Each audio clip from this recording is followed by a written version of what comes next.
ॐ ॐ श्री परमात्मने नमः। अथ षोडशोऽध्यायः। दैवासुरसम्पद्विभागयोगः। श्रीभगवानुवाच अभयं सत्त्वसंशुद्धिः ज्ञानयोगव्यवस्थितिः दानन्दमश्च यज्ञश्च स्वाध्यायस्तप आर्जवम् अहिंसा सत्यमक्रोधः त्यागः शान्तिरपैशुनम् दया भूतेष्वलो लुप्त्वम् मार्दवम् ह्रीरचापलम् तेजः क्षमा धृतिः शौचम् अद्रोहो नातिमानिता भवन्ति सम्पदन् दैवीम् अभिजातस्य भारत दम्भो दर्पोऽभिमानश्च क्रोधः पारुष्यमेव च अज्ञानं चाभिजातस्य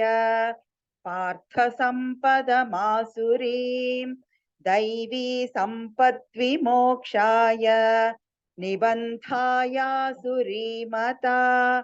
माशु च सम्पदं दैवीम् अभिजातोऽसि पाण्डव द्वौ भूतसर्गौ लोकेऽस्मिन् दैव आसुर एव च दैवो विस्तरशः प्रोक्तः आसुरं पार्थ मे शृणु प्रवृत्तिं च निवृत्तिं च जना न विदुरासुराः न शौचन्नापि चाचारः न सत्यन्तेषु विद्यते असत्यमप्रतिष्ठन्ते जगदाहुरनीश्वरम्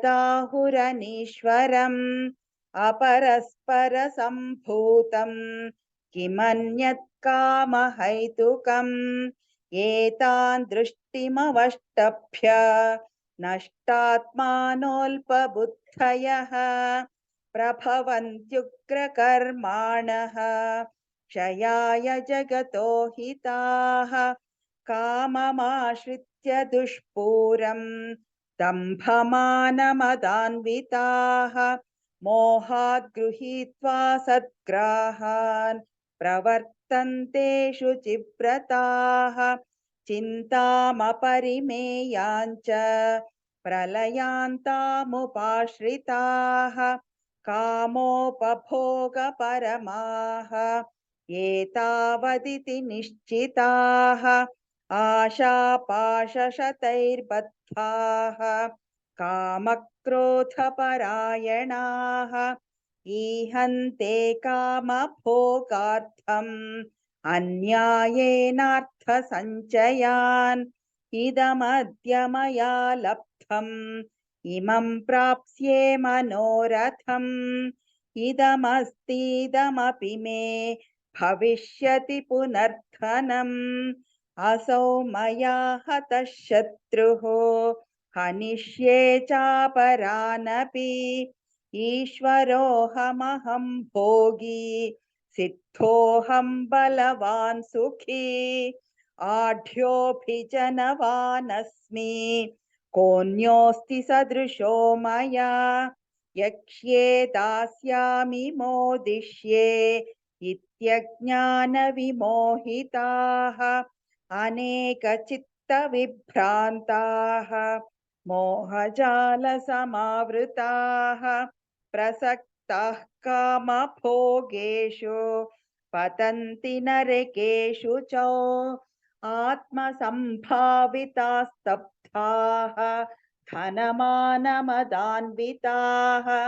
यजन्ते नाम यज्ञैस्ते दम्भेनाविधिपूर्वकम् अहङ्कारं बलं दर्पं कामं क्रोधं च संश्रिताः मामात्मपरदेहेषु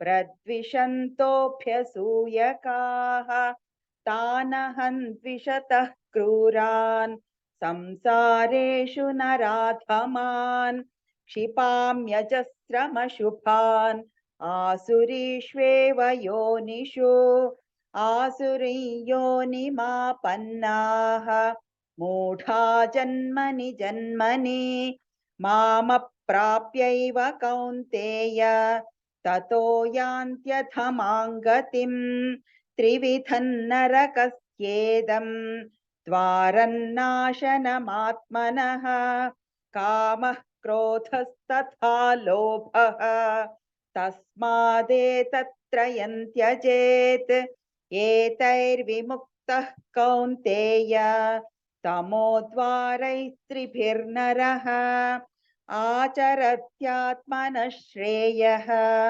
ततो याति परां गतिम् यः शास्त्रविधिमुत्सृज्य वर्तते कामकारतः न स सिद्धिमवाप्नोति न सुखं न परां गतिम् तस्माच्छास्त्रं प्रमाणन्ते कार्याकार्यव्यवस्थितौ ज्ञात्वा शास्त्रविधानोक्तं कर्म कर्तुमिहार्हसि। ॐ तत्सदिति श्रीमद्भगवद्गीतासु उपनिषत्सु ब्रह्मविद्यायां योगशास्त्रे श्रीकृष्णार्जुनसंवादे दैवासुरसम्पद्विभागयोगो नाम षोडशोऽध्यायः।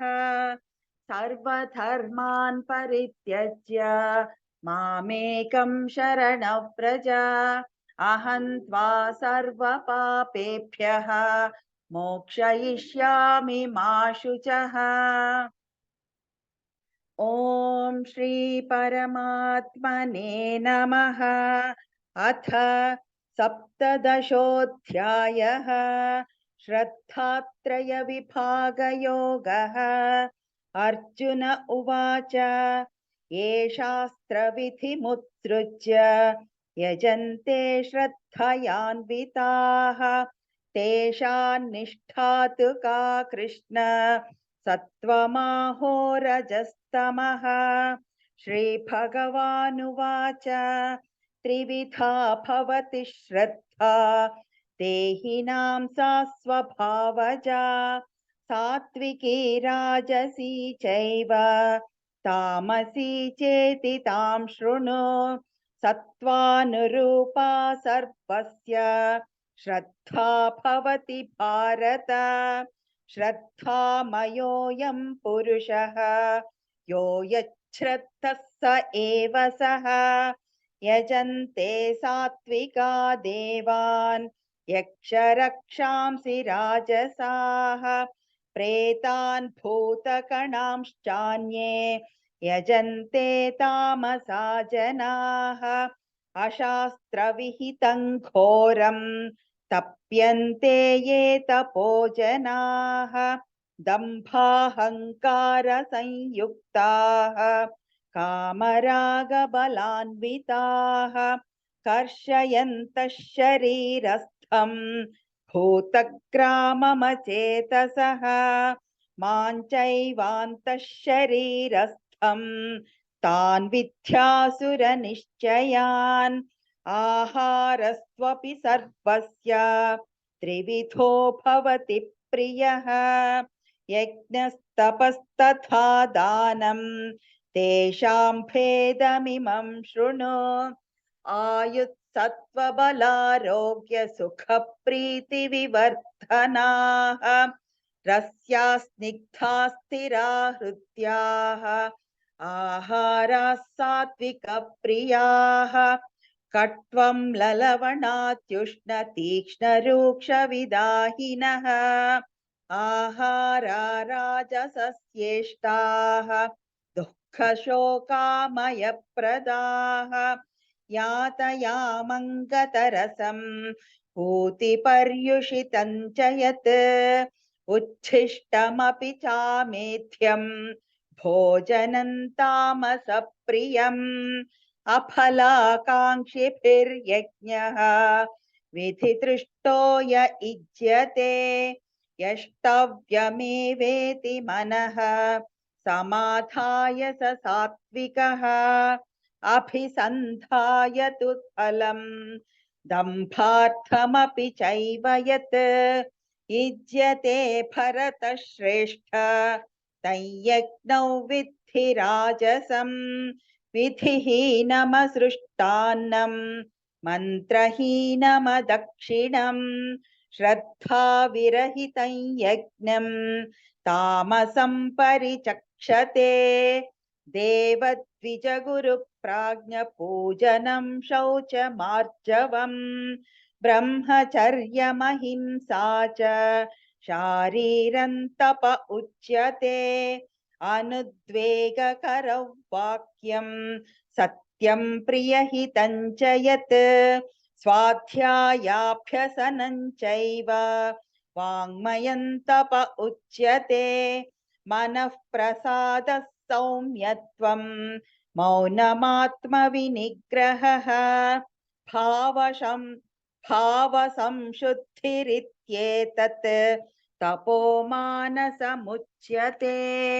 श्रद्धया परया तप्तं तपस्तत्त्रिविधं नरैः अफलाकाङ्क्षिभिर्युक्तैः सात्विकं परिचक्षते सत्कारमानपूजार्थं तपोदम्भेन चैव यत् क्रियते तदिह प्रोक्तं राजसञ्चलमध्रुवं मूढग्राहेणात्मनो